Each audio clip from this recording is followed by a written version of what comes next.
Vietnam, delta du Mékong,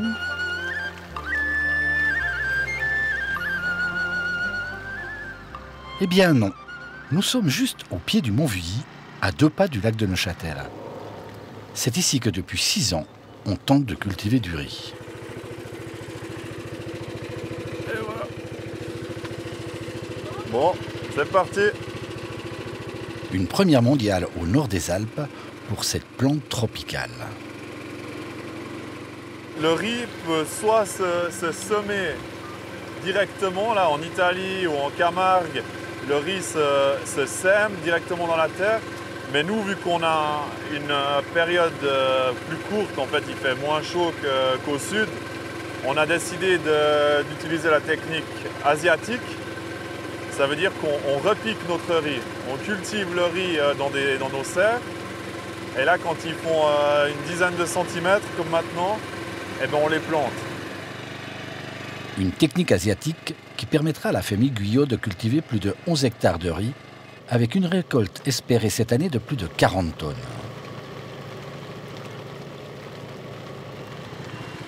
Un des moments critiques, c'est la floraison au mois d'août. Et puis là, si la température descend en dessous de 10 degrés, elles fleurissent, mais elles ne forment pas de grains. Donc c'est pour ça, pour nous, c'est important.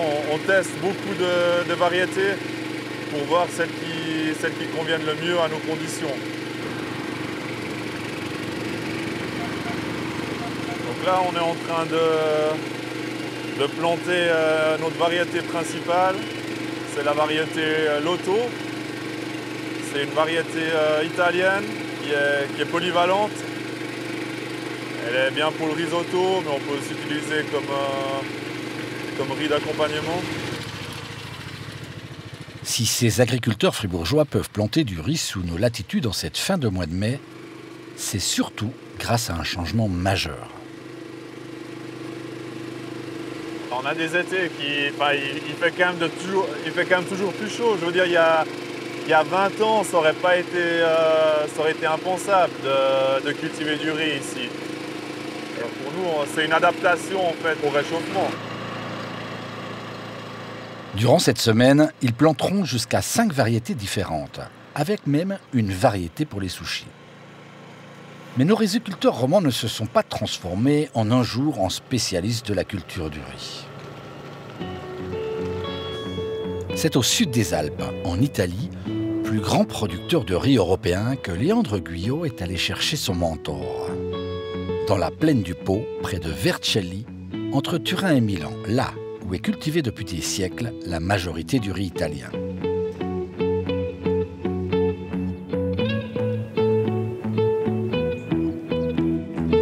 Ici, Massimo Biloni, avec sa collection de plusieurs centaines de variétés, crée les riz du futur avec comme nouvelle priorité l'adaptation au changement climatique. Et les commandes sont devenues parfois surprenantes. J'ai eu des demandes dans toute l'Europe, en Autriche à Vienne, en Allemagne. Même un agriculteur m'a demandé des semences Siphonia à cultiver en Suède, au sud de la Suède, ce qui est quand même trop froid. Malheureusement, beaucoup de ces expériences trop au nord ne se sont pas bien passées. Mais il y a un futur possible au nord, car il y a plus d'eau, et nous, on voit que la présence et la disponibilité d'eau au sud est devenue de plus en plus un facteur limitant.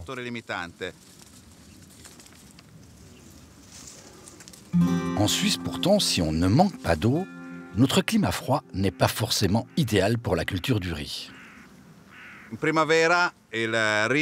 Au printemps, en Italie, le riz est cultivé uniquement quand la température dépasse les 10 degrés. En dessous, le riz meurt. Ce n'est pas comme le blé ou l'orge qui peuvent pousser sous la neige.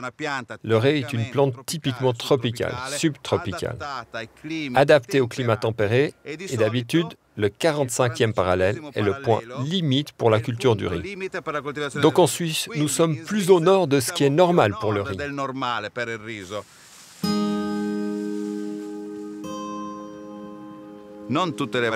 Les variétés qu'on trouve ici en Italie ne sont pas toutes adaptées pour la Suisse, parce qu'il faut des variétés avec un cycle court qui s'adaptent à des climats un peu plus froids. Pour réussir à faire toutes les phases du développement de la plante, de la production de l'épi, des grains de riz, il faut du temps. C'est pas facile. D'habitude, le riz a besoin de 130, 140 ou 150 jours. Cette variété, le Symphonia, a un cycle de 125 jours.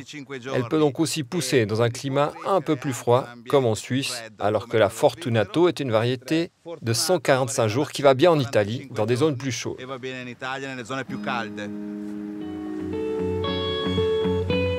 Retour au nord des Alpes, en plein cœur de l'Helvétie, au pays des Trois Lacs, pour voir comment a évolué notre riz planté il y a plus de 100 jours. Au niveau des challenges, il n'y a que des challenges, parce qu'il faut s'imaginer, on est parti d'une feuille blanche il y a 6 ans. Il y en a qui se disent qu'on est fou ou que c'est bizarre d'inonder des champs alors que tout le monde essaie de ne pas avoir d'eau dans ces champs. On travaille vraiment à l'inverse en fait, de ce qu'il fait. Puis ça demande un certain exercice. Il faut penser autrement, quoi. 30 septembre, jour J, la récolte commence. Avec une chose un peu particulière, une moissonneuse unique en Suisse, carrément montée sur chenille pour éviter de s'embourber. Aujourd'hui, c'est le moment de le prendre. Il y a presque plus de grains verts. Par contre, on ne peut pas attendre trop longtemps parce que les grains commencent à tomber. On a un automne assez pluvieux là. On essaye de viser entre les averses. Ouais, c'est le bon moment. Après, on n'a pas 10 ans d'expérience non plus. Ça se fait au feeling en fait.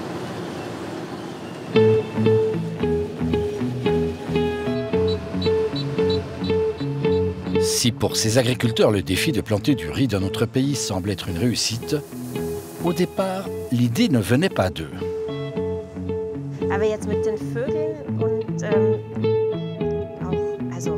C'est la Confédération qui est l'initiatrice de ce projet riz. Et c'est l'Agroscope, centre de recherche agricole, qui pilote le projet au quotidien.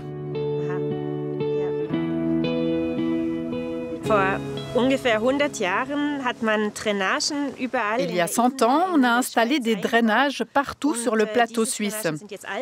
Aujourd'hui, ces drainages sont devenus vieux et posent des problèmes aux agriculteurs. Ces parcelles, par exemple, sont mal drainées et redeviennent humides. Ici, on plantait du blé qui a besoin de terrain sec, mais l'humidité actuelle a provoqué une perte de récolte pour ces agriculteurs.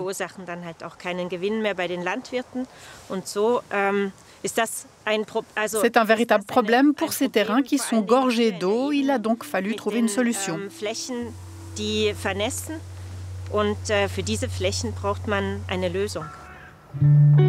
Pour l'Agroscope, planter des rizières est une réponse à l'usure du drainage, mais aussi au dérèglement climatique qui engendre des pluies de plus en plus concentrées.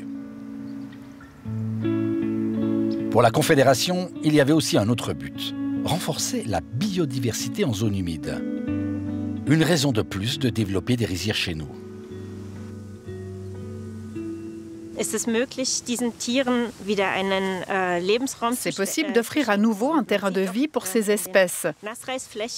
On voit sur ces parcelles humides beaucoup d'amphibiens qui prolifèrent.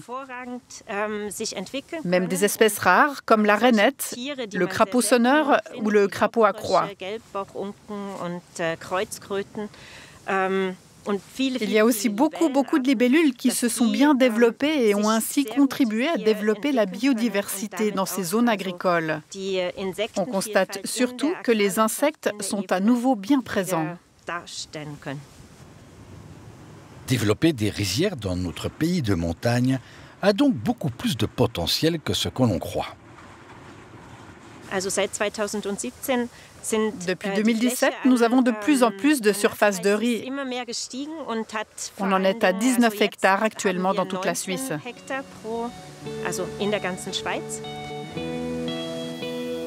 On estime que le potentiel maximum dans notre pays est de 1000 hectares. 1000 hectares, ça semble peu, mais cela représenterait quand même plus de 5% du riz que nous consommons chaque année en Suisse.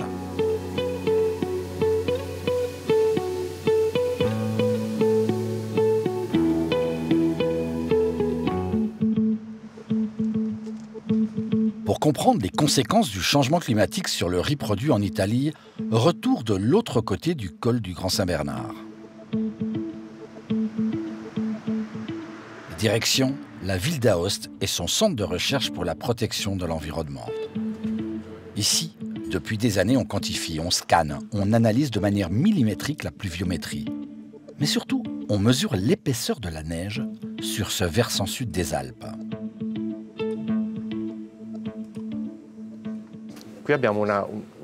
Ici, on a une représentation de l'évolution saisonnière de la neige. La ligne noire avec cet intervalle nous montre ce qui arrive à long terme de 2004 à aujourd'hui. La ligne noire traitillée que vous avez ici représente 2022, donc avec une quantité moyenne de neige qui est inférieure de moitié par rapport à la moyenne.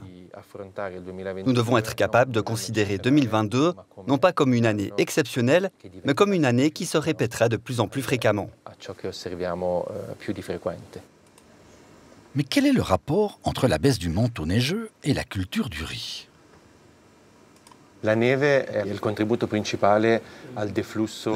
est la contribution principale au flux de nos torrents. Le 65-70% de l'eau qui court dans nos torrents vient de la neige, pas seulement dans la vallée d'Aoste, mais aussi dans la plaine du Pô.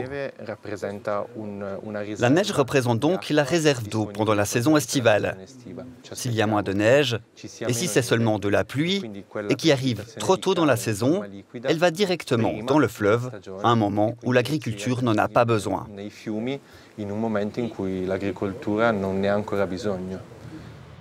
Et pour la riziculture, c'est en été que le déficit d'eau provenant de la fonte des neiges se fait le plus sentir. Quittons les montagnes du Val d'Aoste. 100 km plus au sud, la province de Novare, le poumon du risotto à l'italienne.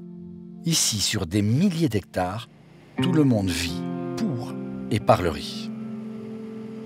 On est arrivé dans le riz depuis déjà longtemps. Je suis la 4e génération qui cultive du riz. Donc mes parents, mes grands-parents ont toujours cultivé du riz. Aussi bien du côté de mon papa que de ma maman. Alfredo et sa famille cultivaient jusqu'à peu 80 hectares de riz chaque année. Soit une récolte de plusieurs dizaines de tonnes. Mais ce manque de neige au sud des Alpes a tout remis en cause. En 2022, on a perdu 70 à 75% de la production parce que l'eau n'arrivait pas. Ces terrains-là, à côté, n'ont rien produit, car ils étaient pratiquement secs. Ils ont passé 90 jours sans eau.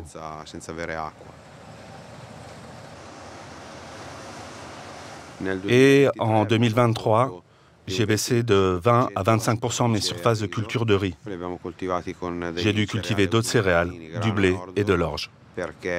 Parce que les perspectives pour 2023 étaient qu'il y aurait encore une pénurie d'eau. Si Alfredo et sa famille sont un peu désemparés face à ce dérèglement climatique, ils mettent une grande partie de leur espoir dans le monde de la science. Direction, le plus grand centre de recherche en Europe sur le riz, à 20 minutes de Novara, l'Enterrisi, juste à côté de Castello d'Agnona. Ici, depuis presque 100 ans, on a su faire évoluer les variétés de riz. Ce chercheur travaille d'ailleurs depuis de nombreuses années pour créer les riz que nous dégustons régulièrement dans nos assiettes.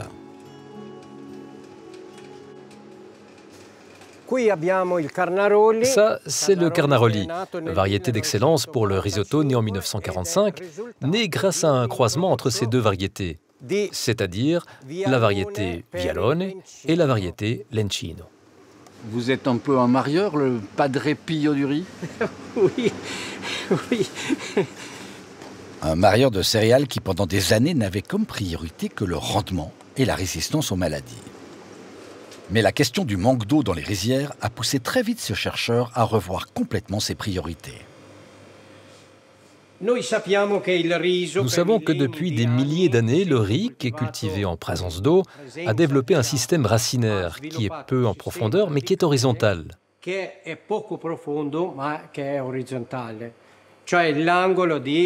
C'est-à-dire, l'angle d'enracinement, ici, est quasiment à 90 degrés. Dans des conditions de sécheresse, c'est évident que, comme on le voit ici, cette plante souffre et d'ailleurs, elle n'est pas parvenue à maturation.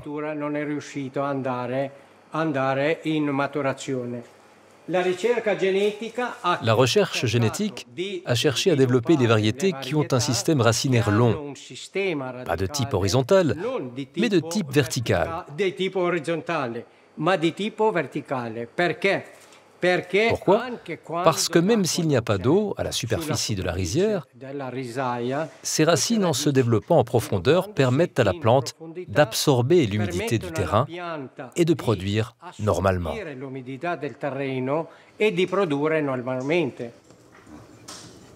Si cette évolution semble très prometteuse, est-ce que cela suffira pour sauver l'ensemble des rizières italiennes?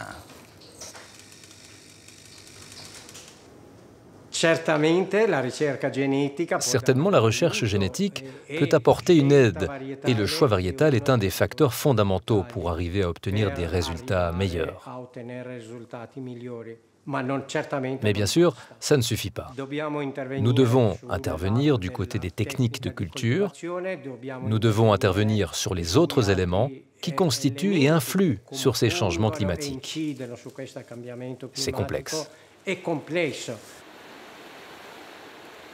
Oui, c'est complexe de gérer l'eau. Pourtant, dans cette région, depuis plus de 150 ans, on la maîtrise cette eau. On la canalise, on la dirige, comme ici avec le célèbre canal de Cavour. Un réseau d'irrigation qui a permis l'essor de la culture du riz depuis le XVIIIe siècle.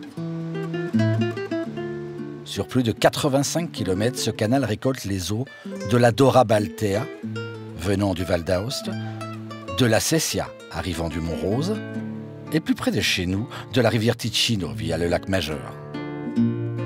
Mais cela ne suffit plus. À Vercelli, au siège de l'Oste Sesia, une des grandes organisations qui gère ce canal, on cherche des solutions pour compenser les réserves d'eau venant de la fonte des neiges et des glaciers qui diminuent cruellement.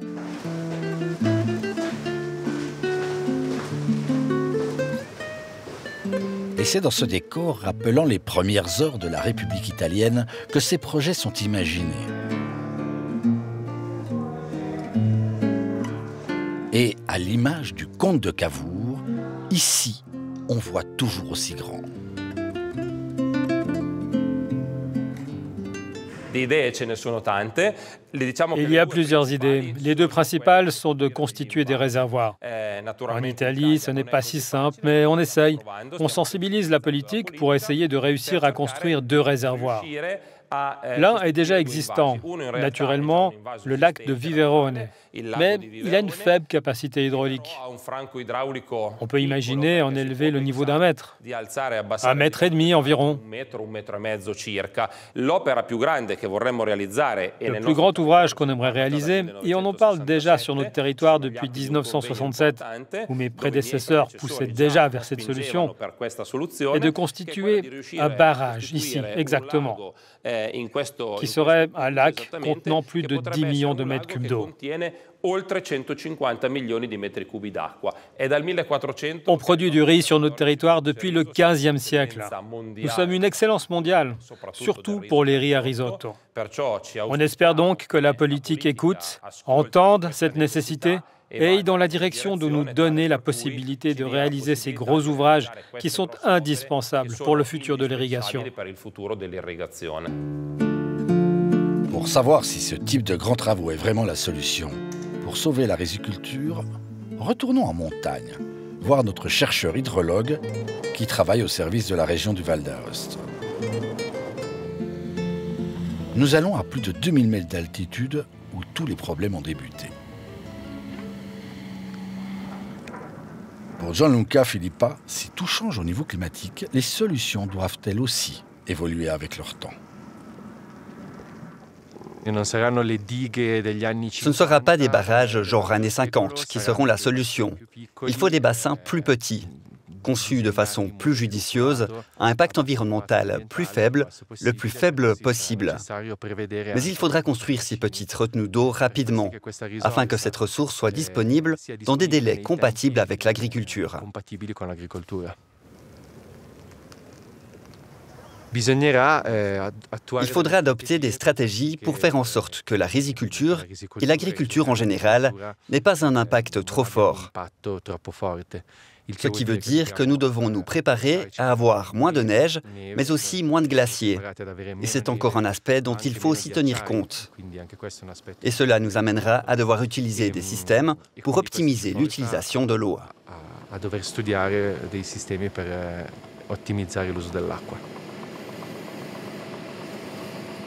En attendant que les politiques et les scientifiques se mettent d'accord, les riziculteurs, eux, comme Alfredo, ne voient pas l'avenir avec une grande sérénité.